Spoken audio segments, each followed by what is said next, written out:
ये आकाशवाणी रायपुर है। छत्तीसगढ़ी समाचार बुलेटिन के संग संध्या तिवारी के जय जोहार। अब सुनो आज के प्रमुख समाचार। राज्य सरकार प्रदेश के अधिकारी कर्मचारी के महंगाई भत्ता में करीस 2% के बढ़ोतरी।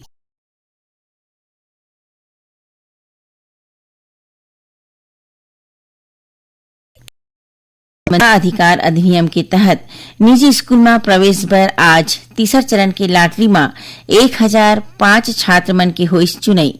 अब समाचार विस्तार ले। मुख्यमंत्री विष्णुदेव साय कहे है कि छत्तीसगढ़ के अधिकारी कर्मचारी मन ला अब केंद्र सरकार के अधिकारी कर्मचारी के बरोबर महंगाई भत्ता मिलही। राज्य शासन है प्रदेश के अधिकारी कर्मचारी के महंगाई भत्ता में 2% की बढ़ोतरी करत एला 55% कर दे है। पहली छत्तीसगढ़ के कर्मचारी मन ला 53% महंगाई भत्ता मिलत रहिस। ये असमानता ला हटावत प्रदेश के अधिकारी कर्मचारी के महंगाई भत्ता में 2% की बढ़ोतरी करेगे है। मुख्यमंत्री विष्णुदेव साय के पगरैती में आज मंत्रालय में हुए राज्य मंत्रिमंडल की बैठक में कतकोन फैसला लेगिस। मंत्री परिषद ह नवा रायपुर में सूचना प्रौद्योगिकी उद्योग की स्थापना ला प्रोत्साहित करे बर 90 एकड़ भूइया ला रियायती दर में दे के फैसला ले है। एकर उद्देश्य आईटी क्षेत्र में निवेश ला बढ़ावा और औद्योगिक विकास ला गति देना है। आईटी कंपनी की स्थापना ले क्षेत्र में आधारभूत संरचना विकसित होही, जेखर ले स्थानीय निवासी मन ला फायदा मिलही। उन्हें मंत्रिपरिषद राज्य के अनुसूचित जनजाति क्षेत्र में रहवैया अंत्योदय और प्राथमिकता श्रेणी के परिवार ला सार्वजनिक वितरण प्रणाली के तहत हर महीना बांटे जाने वाला चना के जरूरी मात्रा नागरिक आपूर्ति निगम डहर ले NEMLE ऑक्शन प्लेटफॉर्म के माध्यम ले खरीदे के फैसला ले है। एखर ले खरीदी प्रक्रिया पारदर्शी और सस्ता होही। एखर संगे संग मंत्री परिषद ह कहे है कि जुलाई ले नवंबर तक जौन हितग्राही मन ला चना नहीं ले है ओमन ला पात्रता अनुसार दिसंबर महीना तक 2 किलो चना दे जाही। राज्य मंत्रिमंडल के काली विस्तार हो ही नवा सदस्य मन के शपथ ग्रहण समारोह काली बिहनिया 10:30 बजे राजभवन में आयोजित करे जाही। राज्यपाल रेमन डेका हा नवा सदस्य मन ला पद और गोपनीयता के शपथ देवाही। भाजपा विधायक दल के सचेतक सुशांत शुक्ला हा शपथ ग्रहण समारोह में आए बर जम्मू विधायक मन ला न्योता दे है। केंद्र सरकार है प्रधानमंत्री ग्राम सड़क योजना के तहत छत्तीसगढ़ में सड़क के निर्माण पर 250 करोड़ रुपया की राशि मंजूर करे है। केंद्रीय ग्रामीण विकास मंत्रालय है ये राशि वित्त मंत्रालय के जस्ट इन टाइम फंडिंग व्यवस्था के तहत सिंगल नोडल एजेंसी स्पर्श मॉडल ले जारी करे है। मंत्रालय है छत्तीसगढ़ सरकार ले ये राशि के उपयोग सुनिश्चित करे बर कहे है। प्रधानमंत्री ग्राम सड़क योजना में अब तक छत्तीसगढ़ ला 1104 करोड़ रुपया जारी करे जा चुके हैं। मुख्यमंत्री विष्णुदेव साय कही कि रायपुर, दुर्ग, भिलाई और राजनांदगांव ला स्टेट कैपिटल रीजन के रूप में विकसित करे जाही। एखर ले विकास काम में तेजी आई और नगरीय सुविधा के विस्तार होही। ये बात मुख्यमंत्री भिलाई नगर निगम में राखेगे एक ठीन कार्यक्रम के दौरान कही। उमन कही ने कि नगरीय निकाय चुनाव के दौरान जारी करेगे अटल विश्वास पत्र के जम्मो वादा ला एक एक करके पूरा करे जाही। ए मौका में श्री साय भिलाई में नगर पालिक निगम क्षेत्र बर 241 करोड़ रुपया ले ज्यादा के आने विकास काम के लोकार्पण और शिलान्यास करीन। ए दौरान मुख्यमंत्री भिलाई नगर पालिक निगम के नवा कार्यालय बर 20 करोड़ रुपया दे के घलो घोषणा करी। केंद्रीय कृषि और किसान कल्याण मंत्री शिवराज सिंह चौहान कही ने कि ये बछर 3 अक्टूबर ले विकसित कृषि संकल्प अभियान की शुरुआत करे जाही। लोकसभा में प्रश्नकाल के दौरान पूरक प्रश्न के उत्तर देवत श्री चौहान कही ने कि यह अभियान 18 अक्टूबर तक चलही। कृषि मंत्री कही ने कि सरकार वैज्ञानिक कृषि पद्धति ला अपनाए और सतत कृषि विकास ला बढ़ावा दे ऊपर ध्यान केंद्रित करत है। छत्तीसगढ़ी समाचार बुलेटिन आप मन आकाशवाणी रायपुर ले सुनत हो। छत्तीसगढ़ के खबर ले है आपकी वास्ता और खबर के विश्वसनीयता ले है हमार वास्ता। आकाशवाणी समाचार रायपुर के प्रादेशिक समाचार बुलेटिन के संगे संग हमार समसामयिक कार्यक्रम आप रेडियो के संग अपन मोबाइल में घलो सुन सकत हो। आकाशवाणी समाचार फेसबुक, ट्विटर और यूट्यूब में घलो हावय। हमार फेसबुक पेज हरे Chhattisgarh news on AIR, Twitter handle CGAIR news और हमार यूट्यूब चैनल हरे छत्तीसगढ़ AIR न्यूज।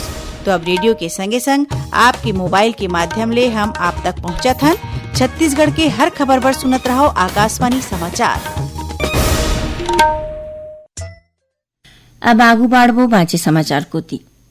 शिक्षा का अधिकार अधिनियम आरटीई के तहत निजी स्कूल में प्रवेश बर आज नवा रायपुर स्थित लोक शिक्षण संचालनालय में तीसर चरण के लॉटरी निकालेगी। एमा 1005 छात्र मन की चुनाई करेगी है। तीसर चरण पर 30,768 अर्जी मिले रही। आरटीई के तहत चुने गए छात्र मन के भर्ती के काम आज ले चालू हो गए है, जौनहा 29 अगस्त तक चलही। राष्ट्रीय खेल दिवस के मौका में 29 ले 31 अगस्त तक देश भर में खेल और फिटनेस ला बढ़ावा देबर कार्यक्रम के आयोजन करे जाही। ये बारे में आज केंद्रीय खेल मंत्री मनसुख मांडविया वीडियो कॉन्फ्रेंसिंग के माध्यम ले जम्मू राज्य के खेल मंत्री मन ला बैठका लेके जरूरी दिशा निर्देश दीन। ये मौका में खेल मंत्री टंकराम वर्मा कहीने कि छत्तीसगढ़ के जम्मू स्कूल कॉलेज और बड़े स्टेडियम में घलो खेल गतिविधि आयोजित करे जाही। उमन बताइने कि प्रदेश में संडे ऑन साइकिल अभियान घलो चलाए जाही, जेमा आम लोगन और खिलाड़ी शामिल होही। खेल के आयोजन पर हरेक जिला में एक नोडल अधिकारी की नियुक्ति करे जाही। उमन बताइने कि जिला मुख्यालय स्तर में बड़े आयोजन होही, जेमा जनप्रतिनिधि और स्थानीय खिलाड़ी की मौजूदगी रही। समन्वय और मॉनिटरिंग पर फिट इंडिया पोर्टल में रिपोर्टिंग की व्यवस्था हुई। रायपुर स्थित राज्य सैनिक बोर्ड कार्यालय में काली वीर माता और पूर्व सैनिक मन पर स्वास्थ्य जांच शिविर के आयोजन करे जाही। छत्तीसगढ़ और ओडिशा सब एरिया कोसा डहार ले राखे गए ये शिविर में कोसा के कमांडर ब्रिगेडियर तेजिंदर सिंह बावा डहार ले वीर नारी और वीर माता के सम्मान करे जाही। समारोह के माई पोहनागरी विभाग के अपर मुख्य सचिव मनोज कुमार पिंगवा होही। केंद्रीय सतर्कता आयोग के निर्देश में बिलासपुर स्थित साउथ ईस्टर्न कोल फील्डर्स लिमिटेड SECL मुख्यालय में निवारक सतर्कता अभियान शुरू हुई। सतर्कता हमारी साझा जिम्मेदारी के थीम में आधारित यह अभियान के 5 प्रमुख बिंदु हवे। लंबित शिकायत के निपटारा, लंबित मामला के निपटारा, अधिकारियों कर्मचारी मन पर क्षमता निर्माण कार्यक्रम के संचालन, संपत्ति के प्रभावी प्रबंधन और डिजिटल पहल ला बढ़ावा देके कार्य प्रणाली ला पारदर्शी बनाना। 3 महीना तक चले अभियान के शुभारंभ मुख्यमंत्री के सचिव P दयानंद करीन। कार्यक्रम के पगड़ती SECL के CMD हरीश दुहान करीन।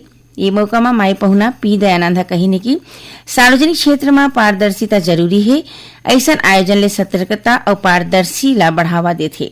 उन्हें SECL के CMD हरीश दुहान SECL के सदस्य मन ले आह्वान करीने की उमन नियम और नीति के दायरे में रह के ईमानदारी और सत्यनिष्ठा के संग काम करे।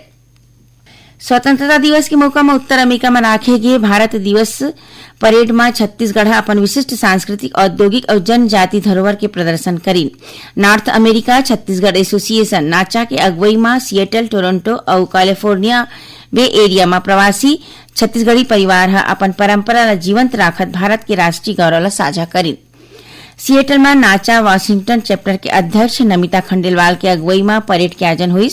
यहाँ छत्तीसगढ़ के औद्योगिक चिन्हारी, भिलाई, इस्पात संयंत्र और धान के कटोरा झांकी मुख्य आकर्षण रही।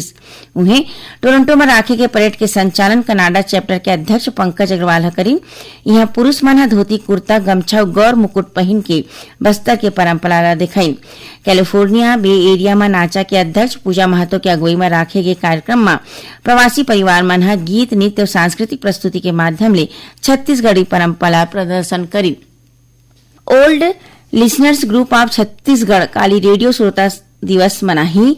ये मौका में रायपुर में रेडियो श्रोता मन पर एक कार्यक्रम के आयोजन करे जाही। कार्यक्रम की अध्यक्षता पूर्व जिला पंचायत अध्यक्ष अशोक बजाज करही। उन्हें कार्यक्रम के मुख्य अतिथि old listeners group of Chhattisgarh zone के मैनेजिंग डायरेक्टर महेंद्र मोदी करही। आखिर में प्रमुख समाचार एक घाव फेर। राज्य सरकार है प्रदेश के अधिकारी कर्मचारी के महंगाई भत्ता में करिस 2% के बढ़ोतरी। राज्य मंत्रिमंडल के काली विस्तार हो ही नवा सदस्य मन लिही राजभवन में शपथ। और शिक्षा का अधिकार अधिनियम के तहत निजी स्कूल में प्रवेश बर आज तीसर चरण के लॉटरी में 1005 छात्र मन के होइस चुनाई। एक संग छत्तीसगढ़ी समाचार बुलेटिन यही सिरावत है। जय जोहार।